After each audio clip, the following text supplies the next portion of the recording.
Bonjour, bienvenue à tous dans ce nouveau cours portant sur la cinétique chimique, plus précisément sur l'évolution des systèmes chimiques.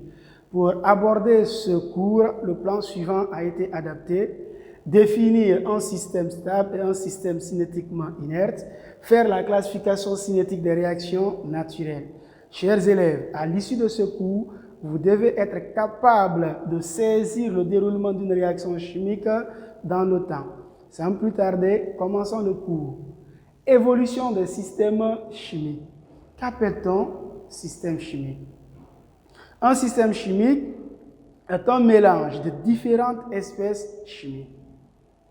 Qu'appelle-t-on système stable et système cinétiquement inerte? Un système stable, c'est un système qui n'évolue pas, car aucune réaction naturelle ne peut s'y dérouler. Comment savoir qu'un système est stable ou pas? Comment savoir qu'une réaction existe ou pas entre deux espèces chimiques? Il y a des notions au préalable que vous devez savoir. Entre autres, la notion du couple redox, la notion du potentiel redox, potentiel standard ou potentiel normal. Le couple redox, qu'est-ce que c'est? C'est l'ensemble formé par l'oxydant et son réducteur, noté OX/RED. L'oxydant et le réducteur appartiennent ici au même élément. Potentiel redox, qu'est-ce que c'est? C'est la tension à vide d'une électrode donnée, notée E ou pi. Lorsque ce potentiel est mesuré dans les conditions température égale 25 degrés Celsius, la pression 1 atmosphère, concentration du métal 1 mol par litre, pH nul, on appelle ce potentiel redox potentiel standard ou potentiel normal. La règle du gamma. La règle du gamma. Qu'est-ce que la règle du gamma nous dit? Entre deux couples redox, la réaction naturelle est celle pour laquelle l'oxydant du couple de plus haut potentiel oxyde le réducteur du couple de plus bas potentiel.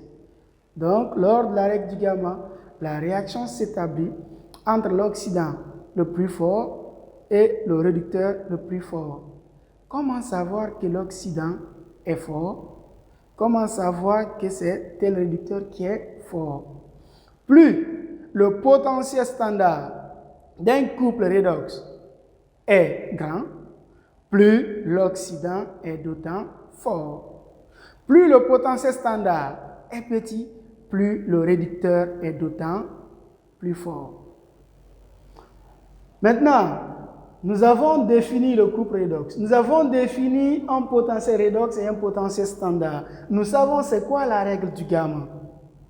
Nous allons maintenant faire des équations, faire la prévision des équations. Comment savoir qu'en oxyde de réduction, telle réaction est possible, telle réaction n'est pas possible? Les réactions qui ne sont pas possibles, ce sont ces réactions-là qu'on appelle système stable. Quelques exemples de couples. Mais voilà, affichés à l'écran, les potentiels standards de quelques différents couples redox. Je prends là le potentiel standard de Ag+ bar Ag égale 0,80 volts. Le potentiel standard de Cu2+ bar Cu égale 0,34 volts. Le potentiel standard de Zn2 plus Zn égale à moins 0,76 volts. Le potentiel standard de H3O plus bar H2 égale à 0,00 volts. Le potentiel standard de MnO4 moins bar Mn2 plus égale 1,51 volts, etc. Voilà affiché à l'écran toujours les potentiels standards pour vous. Nous allons prévoir la réaction entre ces couples-là. Je prends par exemple les deux couples. Pour prévoir la réaction entre les deux couples, on va respecter la règle du gamma. Qu'est-ce que la règle du gamma nous dit? Au cours d'une réaction, la réaction n'a lieu seulement qu'entre l'oxydant le plus fort et le réducteur le plus fort. Donc, nous avons l'échelle du potentiel standard. L'échelle du potentiel standard. Entre les deux couples redox, le couple redox qui a le potentiel standard le plus grand, c'est ce couple-là qu'il faut mettre au-dessus de l'échelle du potentiel standard. Le couple redox qui a le potentiel standard le plus petit, c'est ce dernier qu'on doit mettre au-dessous de l'échelle du potentiel standard. Puisque c'est lui qui a le potentiel standard le plus grand, on le place en haut. Et c'est ce dernier qui a le potentiel standard le plus petit, on le place en bas. Voilà le sens de la règle du gamma. Sachant que ce couple-là a le potentiel standard le plus grand, alors il renferme l'oxydant le plus fort. Sachant que ce couple redox-là a le potentiel standard le plus petit, alors il renferme le réducteur le plus fort. Donc le sens de la réaction, c'est cela. Ag plus va passer à Ag, Cu ici va passer à Cu2 plus. Donc je prends les demi-équations redox ici. Les demi-équations redox. Ag plus va passer à Ag et Cu ici va passer à Cu2 plus. Alors, la réaction va s'établir entre Ag plus et Cu. Donc, ici, pour équilibrer, pour trouver le bilan, on va équilibrer les demi-équations redox. La charge, c'est 1 plus, donc on va mettre ici un électron. Ici, la charge, c'est 2 plus, on va mettre ici 2 électrons. Attention, je vois souvent certains élèves qui ramènent les 2 électrons là, ici, pour trouver moins 2 électrons. Nous ne sommes pas en mathématiques, nous sommes en chimie. Conventionnellement, il n'est pas dit. Cela n'est pas mentionné. Conventionnellement, qu'est-ce qui est dit? C'est de toujours placer la charge de la demi-équation auprès de l'oxydant. Dès que vous amenez les 2 électrons ici, vous aurez ici moins 2 électrons. Vous-même, vous voyez qu'il y a le signe moins, ça veut dire que vous n'êtes pas auprès de l'oxydant. Donc, vous devez ramener auprès de l'oxydant. Pour trouver le bilan, on multiplie la charge de la deuxième demi-équation à la première, la charge de la première demi-équation à la deuxième. Donc le bilan de cette réaction-là va me donner 2Ag plus ici Cu, 2Ag, plus ici, oui, plus Cu2 plus.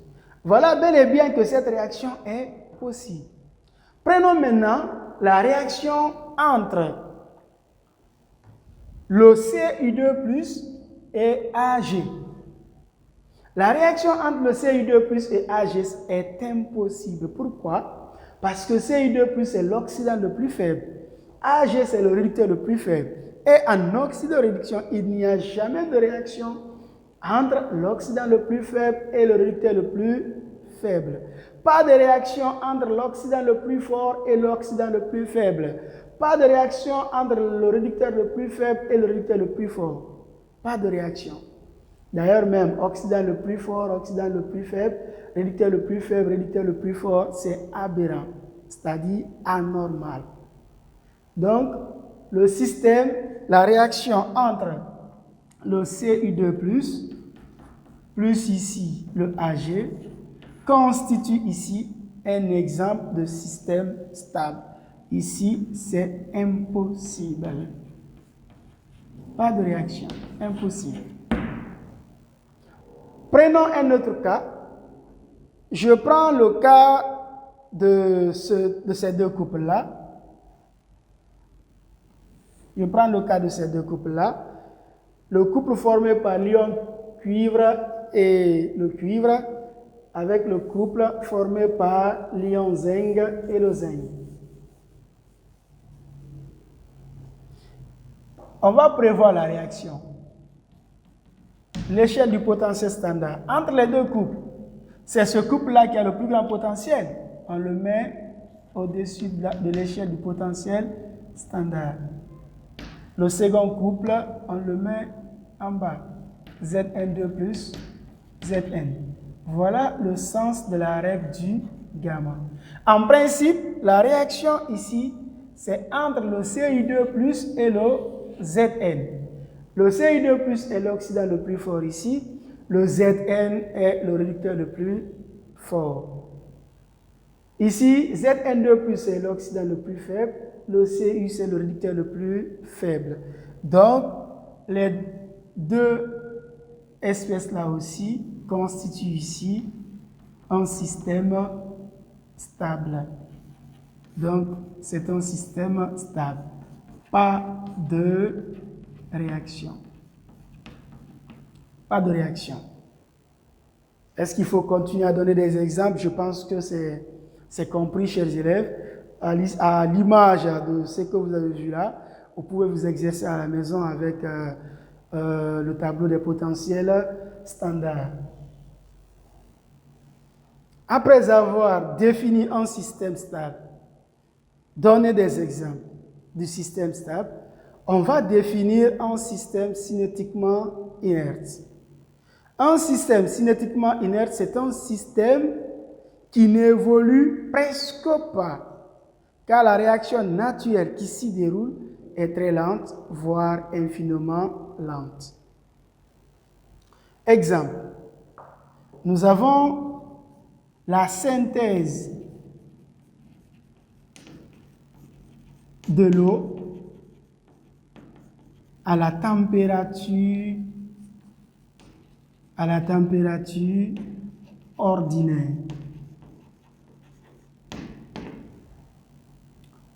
Le H2 plus le O2 donne ici la molécule d'eau. Pour équilibrer, je mets ici un demi. Cette réaction peut faire des années et des années. Bien sûr que cette réaction-là est possible, mais elle est très très lente, voire infiniment lente. Il y a des réactions qui peuvent même faire un siècle. On les classe parmi le système cinétiquement inerte. La réaction est possible, mais au fil du temps. Autre exemple, la synthèse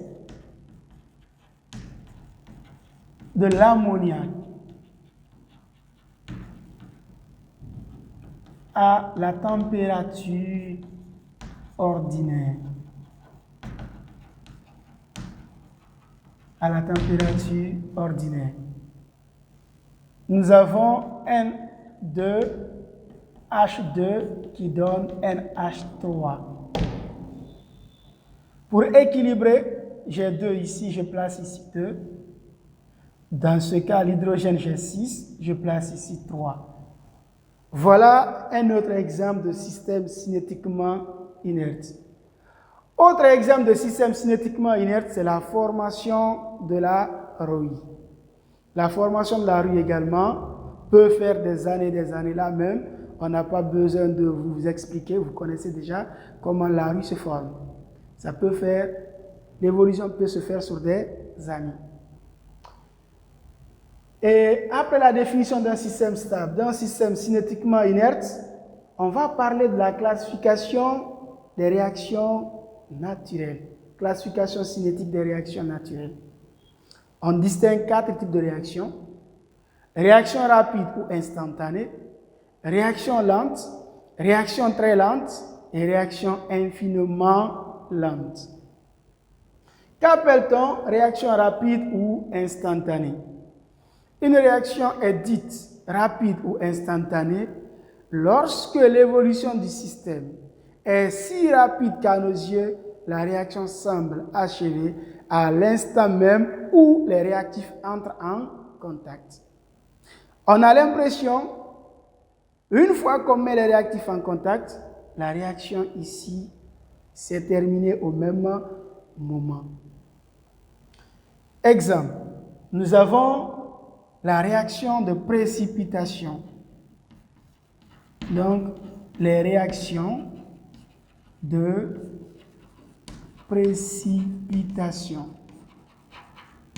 C'est quoi la précipitation? La précipitation, c'est la formation d'un précipité. Un précipité, c'est le solide ou le cristal qui se forme en bas d'un liquide.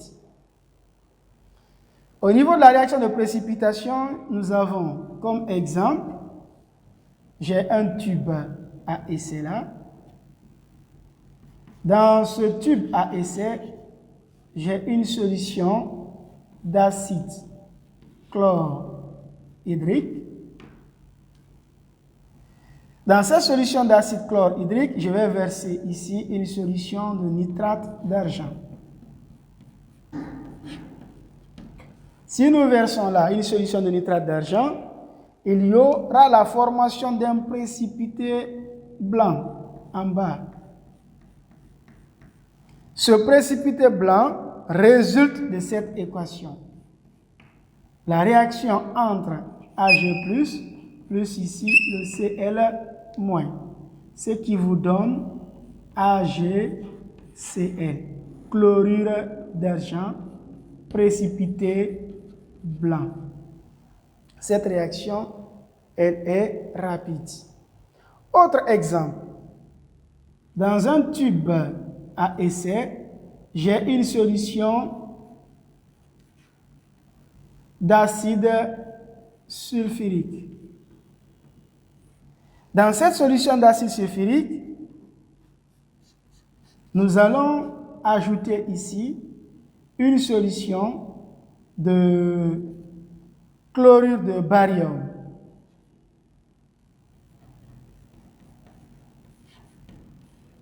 Si nous ajoutons cette solution de chlorure de barium à la solution d'acide sulfurique, il y aura la formation d'un précipité blanc à ce niveau, qui résulte de la réaction entre ion barium et ion sulfate, ce qui donne ici sulfate de barium, un précipité blanc.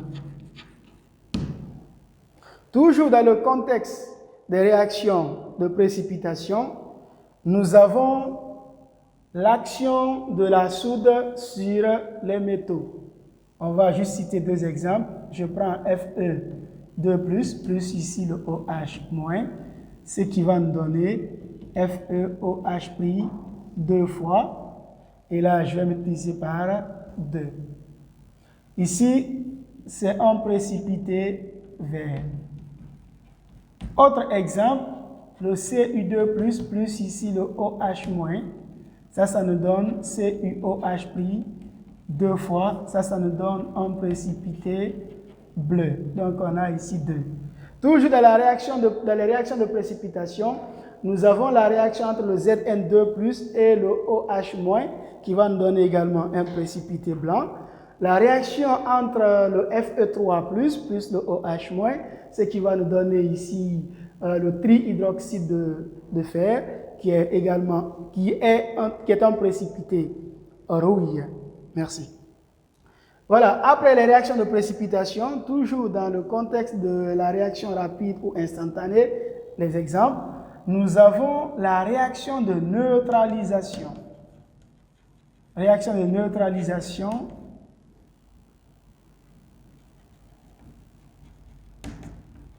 des acides forts par les bases fortes. Ou l'inverse. Réaction de neutralisation des bases fortes par les acides forts.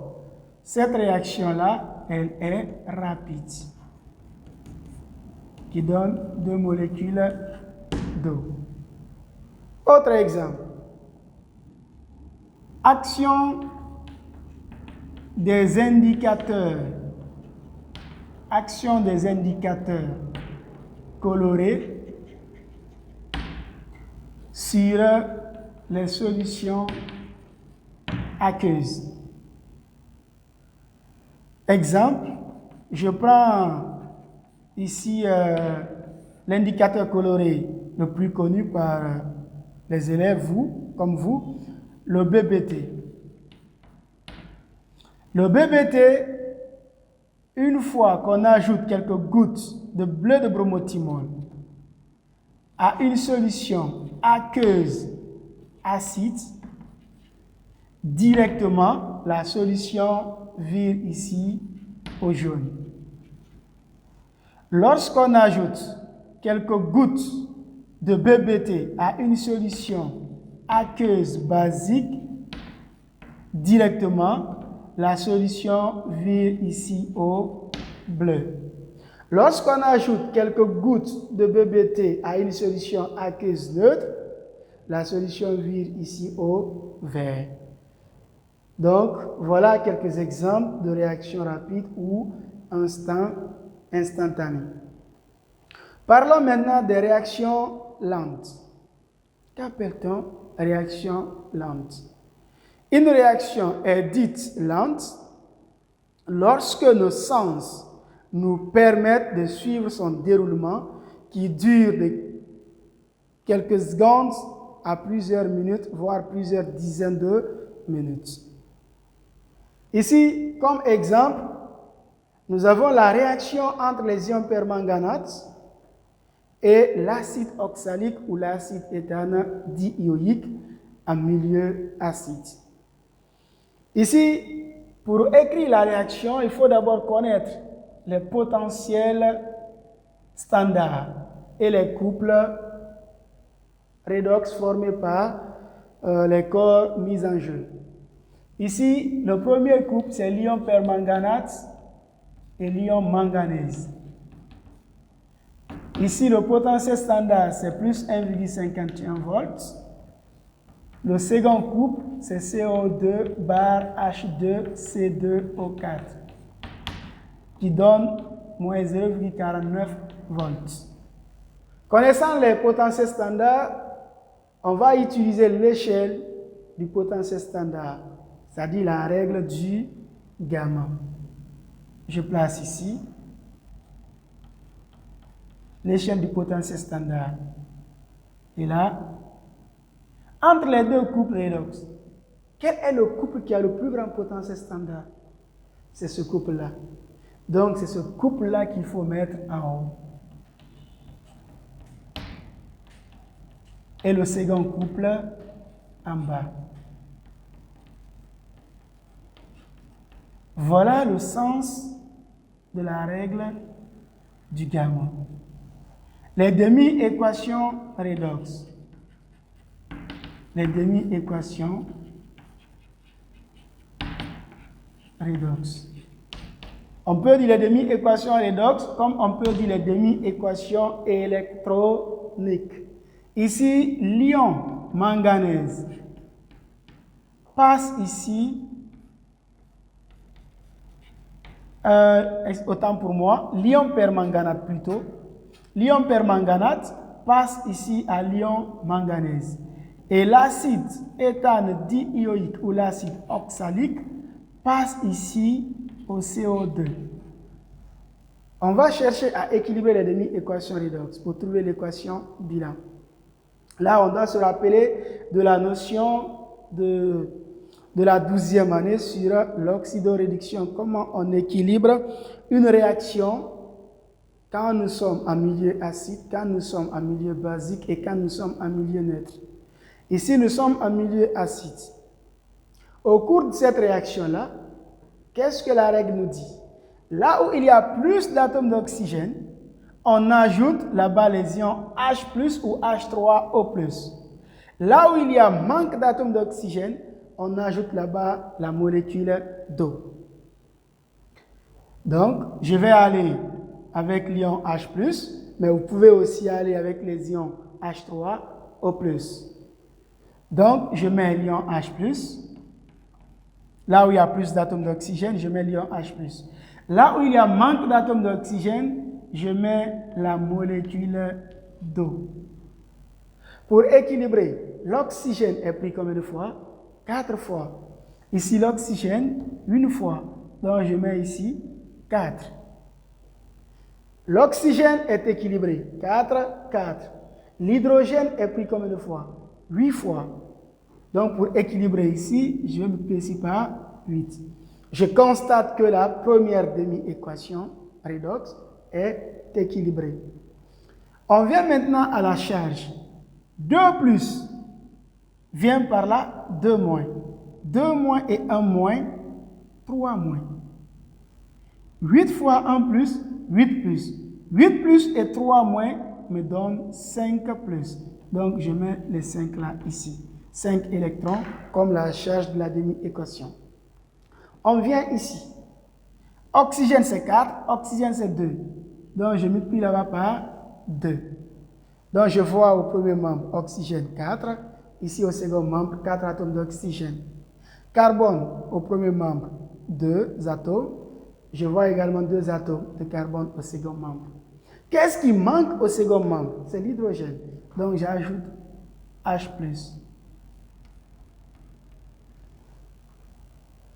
Maintenant, l'hydrogène est pris 2 fois, je vais multiplier ici par 2. L'équation est équilibrée, on va équilibrer la charge. Ici, la charge, ici c'est 2 fois 1 plus, on a 2 plus. Donc, on a ici 2 électrons. Je vous ai dit qu'on ne ramène pas les 2 électrons là, ici, pour avoir moins 2 électrons. Non, ça c'est purement mathématique. Conventionnellement, on nous dit de placer la charge de la demi-équation auprès de l'oxydant. Donc, si vous avez un signe négatif ici, vous n'êtes pas auprès de l'oxydant.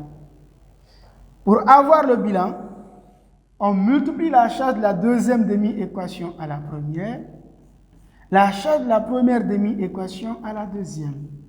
Donc, le bilan est 2 fois Mn au 4 moins, on a 2 Mn au 4 moins, plus 5 fois l'acide éthane diioïque, on a 5 H2, C2 au 4, plus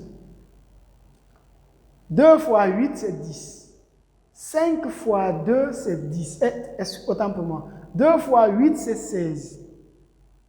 2 fois 8, c'est 16. 5 fois 2, c'est 10. 16 est plus grand que 10. Donc, on amène les 10 là par là. Quand 10 vient par là, moins 10. Moins 10 et plus 16 nous donne 6H+. Donc, on a 6H+. Ce qui nous donne 2 fois Mn2+. Donc, on a 2 Mn2+. Plus 5 fois 2, c'est 10. Donc, 10 CO2. Plus, on regarde, 2 fois 4, c'est 8. Il n'y a pas de molécule d'eau quelque part. Donc, on écrit les 8. 8 molécules d'eau. Voilà comment, chers élèves, on fait cette réaction. Comment on équilibre cette réaction. Comment on traduit la réaction entre l'ion permanganate et l'acide oxalique. Je vous ai dit qu'on pouvait faire ça avec les ions hydronium, H3O+. Mais on a préféré faire avec les ions H+. Mais on peut aller de l'ion H+, à l'ion H3O+. On regarde. Il y a combien de protons H+? Il y a 6 protons H+, ici. Alors, vous ajoutez 6 molécules d'eau de part et d'autre. S'il y a 2 protons H+, de part et d'autre, vous ajoutez 2 molécules d'eau, même s'il y a 1000. Voilà. Donc, en ajoutant,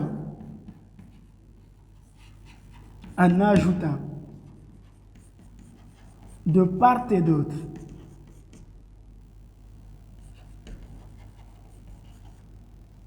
six molécules d'eau, on obtient le bilan suivant.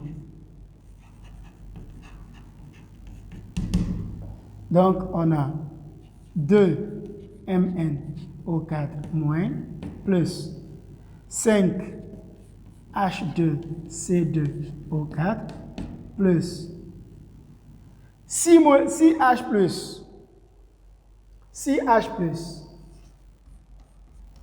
plus 6 molécules d'eau. Chaque H+ va se fixer sur une molécule d'eau. Donc, pour faciliter la tâche, je vais faire comme ça. H+, plus ici, la molécule d'eau. Si H+ là se fixe sur la molécule d'eau, ça va nous donner H3O+. Donc, au premier membre, on a 6H3O+. Donc, 6H3O+. Ce qui va nous donner 2 Mn2+, plus 10 CO2 plus 8 molécules d'eau plus 6 molécules d'eau va nous donner ici 14 molécules d'eau. Voilà, chers élèves, soit le bilan de cette réaction-là est cela, soit le bilan est ça. Vous écrivez ce bilan-là, vous écrivez ce dernier-là, ça revient à la même chose. On va voir la deuxième réaction qui constitue ici le deuxième exemple d'une réaction lente. La réaction entre les ions peroxyde disulfate et les ions iodure. Ici également, nous devons connaître les potentiels pour prévoir plutôt la réaction entre les deux espèces. Nous avons le couple formé par l'ion peroxyde disulfate et ion sulfate, dont le potentiel c'est 2,10 volts. Le potentiel standard du couple formé par le diiode et l'ion iodure est 0,62 volts. Pour écrire la réaction, on passe toujours par la règle du gamma. On place en haut le couple redox qui a le potentiel standard le plus grand. Donc c'est ce couple-là. On va le placer en haut. Et c'est ce couple qui a le potentiel standard le plus petit. On le place en bas. Voilà le sens de la règle du gamma. Donc l'ion peroxyde disulfate va passer à l'ion sulfate. Ion iodure va passer ici au diiode. Donc, les demi-équations redox.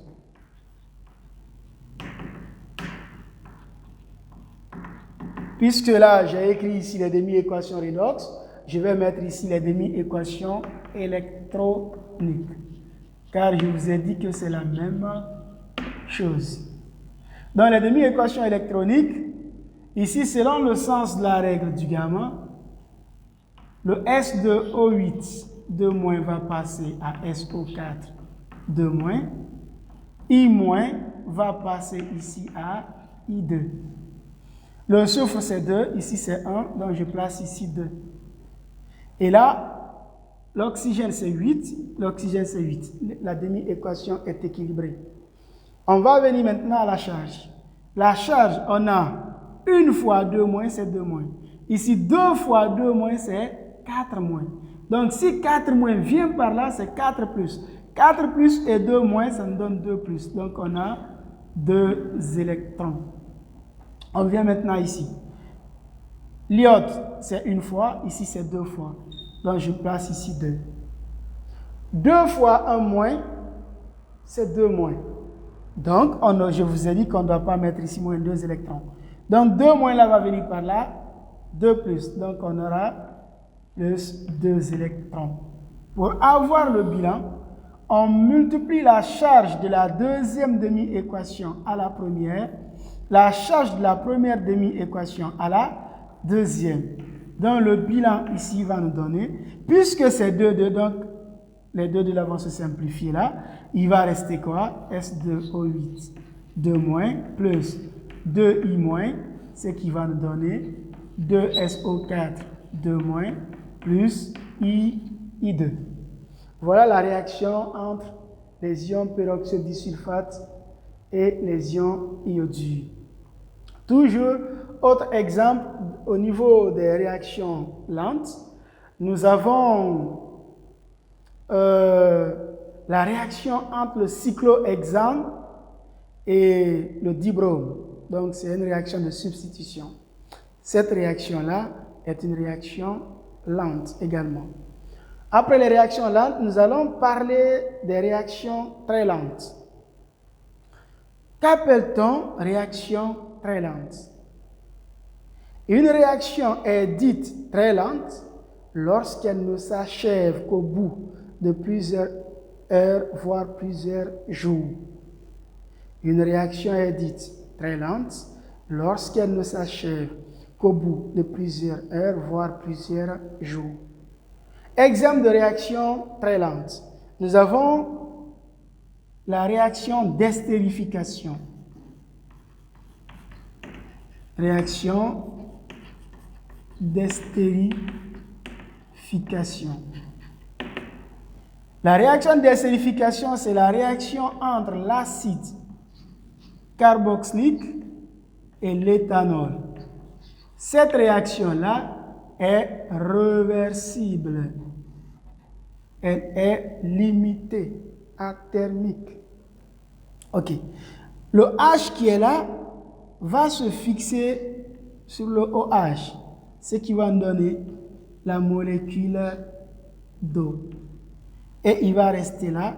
Si le H quitte, on aura ce composé et R' va venir se fixer là. Cette réaction-là est une réaction très lente. L'acide carboxylique plus l'alcool nous donne ici l'ester, d'où la réaction d'estérification. Autre exemple de réaction très lente. Réaction de saponification. Réaction de saponification. La réaction de saponification, bien sûr qu'elle soit totale, mais elle est très lente. Donc, la réaction de saponification, c'est la réaction qui s'établit entre l'ester et une base forte. Voilà, ça peut être la soude, la potasse, mais entre l'ester et une base forte. Donc, ça va nous donner, je mets ici R', puis il va venir se fixer là. Il va rester ion carboxylate, plus ici l'alcool. Ion carboxylate plus l'alcool constitue ici le savon. Ou, je prends par exemple la soude à ce niveau.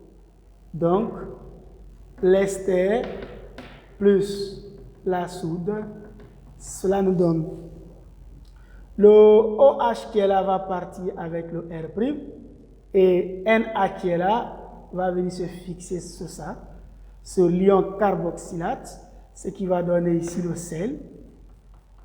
le sel plus l'alcool. Donc le sel plus l'alcool constitue ici la formation du savon appelée réaction de saponification. Autre réaction très lente, c'est l'inverse de la réaction d'estérification, donc la réaction d'hydrolyse. Réaction d'hydrolyse des esters. D'hydrolyse des esters. Donc c'est l'inverse là, on prend juste la réaction, on prend l'ester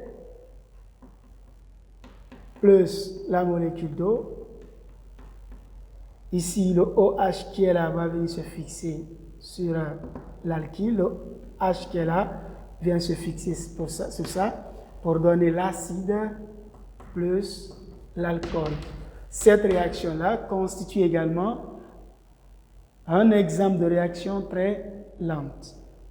Après avoir parlé des réactions très lentes, nous allons définir une réaction infiniment lente. Qu'appelle-t-on réaction infiniment lente? Une réaction est dite infiniment lente lorsque l'évolution du système ne peut être appréciée même après plusieurs jours. Le système est cinétiquement inerte. Donc, tous les exemples qu'on a cités au niveau du système cinétiquement inerte constituent également des exemples de réactions infiniment lentes. Entre autres, la synthèse de l'eau à la température ordinaire, la synthèse de l'ammoniac à la température ordinaire, la formation de la rouille. Tout ceci constitue ici également des exemples de réactions infiniment lentes. Bref, nous allons faire le récapitulatif de tout ce qu'on a vu. Nous avons défini d'abord qu'appelle-t-on système chimique. Nous avons dit qu'un système chimique est un mélange de différentes espèces chimiques. Nous avons dit qu'un système stable, c'est un système qui n'évolue pas car aucune réaction naturelle ne peut s'y dérouler. Nous avons cité des exemples comme ce que vous voyez au tableau là. Nous avons dit également qu'un système cinétiquement inerte, c'est un système qui n'évolue presque pas car la réaction naturelle qui s'y déroule est très lente, voire infiniment lente. Nous avons dit, donné comme exemple, la synthèse de l'eau à la température ordinaire, la synthèse de l'ammoniac à la température ordinaire, la formation de la rouille. Ainsi, nous avons parlé de la classification cinétique des réactions naturelles. Nous avons dit qu'il existe 4 types de réactions: réaction rapide ou instantanée, réaction lente, réaction très lente et réaction infiniment lente. Au niveau des réactions rapides ou instantanées, nous avons dit qu'une réaction est dite rapide ou instantanée lorsque l'évolution du système est si rapide qu'à nos yeux, la réaction semble achevée à l'instant même où les réactifs entrent en contact. Entre autres, comme exemple, les réactions de précipitation, comme vous les voyez au tableau. Nous avons dit également que la réaction de neutralisation des acides forts par les bases fortes ou les bases fortes par les acides forts constitue également un exemple de réaction rapide ou instantanée. Voilà, action des indicateurs colorés sur les solutions aqueuses. Il y a plusieurs indicateurs colorés, entre autres le bleu de bromothymol, BBT, l'hélianthine, la phénaphtaléine, le rouge de méthyle, ainsi de suite. Le BBT, par exemple, mélangé à une solution acide, vire ici au jaune, mélangé à une solution basique, vire au bleu, mélangé à une solution neutre, vire au vert. Quand nous prenons l'hélianthine mélangé à une solution acide, vire ici au rouge, mélangé à une solution basique, vire au jaune, avec une solution neutre, devient orangé. Des réactions rapides ou instantanées, nous avons parlé de la réaction lente. Nous avons dit qu'une réaction est dite lente lorsque nos sens nous permettent de suivre son déroulement qui dure de quelques secondes à plusieurs minutes, voire plusieurs dizaines de minutes. Nous avons cité, entre autres, comme exemple, la réaction entre les ions permanganate et l'acide oxalique en milieu acide, comme vous voyez la réaction au tableau. Deuxième exemple, nous avons cité la réaction entre les ions peroxyde disulfate et les ions iodure. Vous voyez également la réaction au tableau. Il y a autre exemple de réaction lente comme la bromation du cyclohexane. La réaction entre le cyclohexane et l'eau dibrome. La réaction très lente. Nous avons dit qu'une réaction est dite très lente lorsqu'elle ne s'achève qu'au bout de plusieurs heures, voire plusieurs jours. Ici, nous avons donné comme exemple réaction d'estérification, réaction de saponification, réaction d'hydrolyse des esters. Le dernier type de réaction, c'est la réaction infiniment lente. Une réaction est dite infiniment lente lorsque l'évolution du système ne peut être appréciée même après plusieurs jours. Le système est cinétiquement inerte. Comme exemple, la synthèse de l'eau à la température ordinaire, la synthèse de l'ammoniac à la température ordinaire et la formation de la rouille.